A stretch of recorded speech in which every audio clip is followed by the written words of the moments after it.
नमस्ते दोस्तों, welcome to my channel कहानी मनिका की जुबानी। कहानी का नाम है नसीब वाली।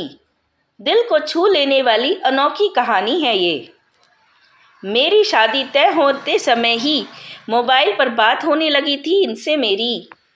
अच्छे लगे थे मुझे ये सुलझे हुए से नेक इंसान। मैं अक्सर इनसे पूछती थी, अगर मेरी और आपकी माँ में कभी कोई झगड़ा हुआ तो आप किसका साथ देंगे? इनका जवाब होता था, पता नहीं। बस इस एक बात के अलावा मुझे ये बहुत अच्छे लगने लगे थे।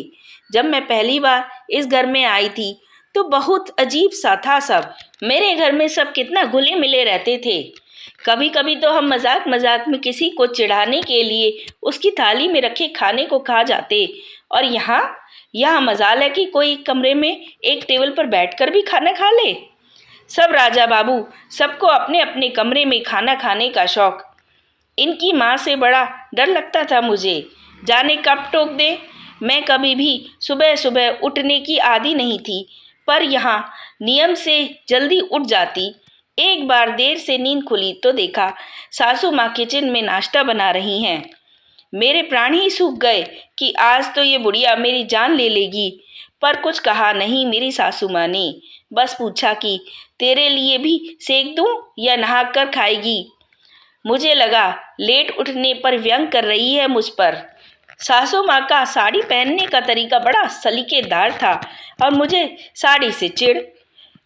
पहनने में ही घंटों लग जाते, फिर साड़ी पहने ही पूरे घर का काम करना। अजीब सा हाल था मेरा। हर आधे पौने घंटे में फिर से सब ठीक करना पड़ता, नहीं तो सासू माँ टोक देती कि तमीज नहीं है क्या, ठीक से पहन इसको। एक बार तो चिढ़ ही गई, बोली कि जब पहनना आता तो या तो सीख लो या आता है तो वो पहनो, कार्टून क्यों बन जाती हो। बहुत रोना आया था मुझे। एक तो इतनी मेहनत करो और ऊपर से इनकी भी सुनो। मैंने भी ठान लिया था अब साड़ी जाए चूल्हे में। पति की भी बड़ी खराब आदत थी, घर आते ही पहले अपनी माँ के पास आकर बैठ जाते और कभी कभी तो घंटों बैठे रहते। किसे अच्छा लगेगा कि उसका पति उसके पास नहीं अपनी माँ के पास बैठ जाए। न जाने क्या खुसुर फुसुर करते दोनों। कई बार जब बहाने से उनके सामने जाती तो ऐसा लगता जैसे बात बदल दी हो उन्होंने। एक बार ऐसे ही टोह लेने के लिए चाय बिस्कुट लेकर गई तो सासू माँ बोली, बेटा तू इतना क्यों परेशान होती है, कभी चाय कभी पानी, जा आराम कर या यहीं बैठ जा। उस दिन तो मैं चली आई, पर सोचा जब खुद ही कह रही हैं तो कल से साथ ही बैठूंगी। साथ बैठी तो लगा कि ये लोग तो फालतू बातें करते रहते हैं या मेरे ही सामने ऐसा बन रहे हैं। जब मेरे बेबी होने वाला था तो मैंने डरते डरते अपनी सासू माँ से पूछा, बच्चे का नाम क्या रखेंगे माँ?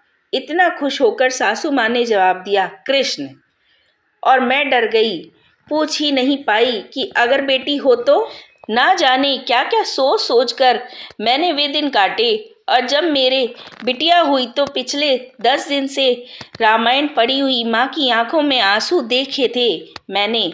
खुशी के थे या दुख के पता नहीं, पर महीनों तक उनकी मालिश से लेकर कच्ची पोटी सब काम करते इतने जतन से देखा। तो आज इतने साल बाद मैं सोचती हूँ कि मैं खुद अपनी सास में माँ खोजती थी तो क्या मैं खुद बहू की जगह बेटी बन पाई थी?